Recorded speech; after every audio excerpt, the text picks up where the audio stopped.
Okay, some physics of the sound. Generally, sound are the waves. Yes. So here we have the air. Yes, that is everywhere. Of course, this sound can be considered also in water, for example, or in solid bodies. This is just a vibration, so everything can vibrate that is present. What I mean by present, that when we have nothing, it cannot vibrate. So, for example, in the space where we have vacuum, the vacuum cannot vibrate. There is no sound that is getting through the vacuum. Of course, some may argue that in space we do not have a real vacuum because we have some solar wind and so on, but still the density of the solar wind and the particles in the space is so small that it's unsubstantial. But let's get back to the Earth. So we have the particles, yes, the particles of air. And how the sound looks like. The sound looks like that some particles move together to this part, yes, to the center, and away from this part.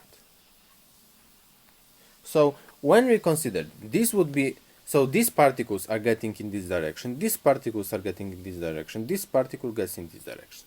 So here we have the area of small pressure, and here we have the area of bigger pressure. So we have alternating positions of higher and lower pressure. And this is generally how the wave looks. Yes. So if we would get the graph of the pressures, it would be low, high, low, high. Yes, and low and high and so on. Of course, I know that I cannot draw, but it's more like this, sinusoid.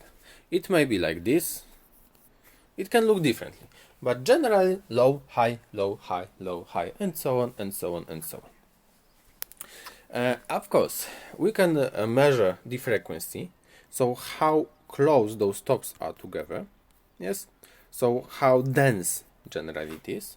We can measure amplitude, so how big those changes is, so high is the pressure here, high low is the pressure here, what are the differences of those pressures, yes. And for now, I'm just getting the intuition. So this is the most important things. So the frequency, how fast, and the amplitude, so how strong. Of course, there are more. You already written about more. Okay, let's go on. And this waves, also what is important, can get from one medium, so for example to the air, to the other medium, so for example to the water, or to the bone, or to the tympanic membrane. But generally, when the wave is getting from one medium of different density to other medium of different density, some of this wave would be lost. And some of the wave... wait a moment. So this is important thing to consider, yes?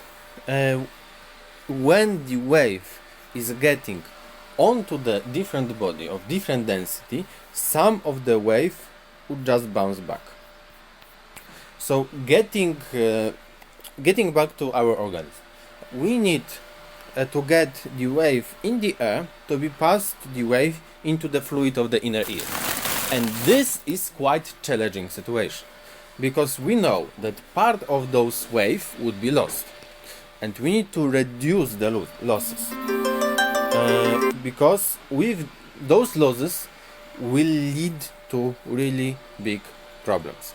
Yes? Okay.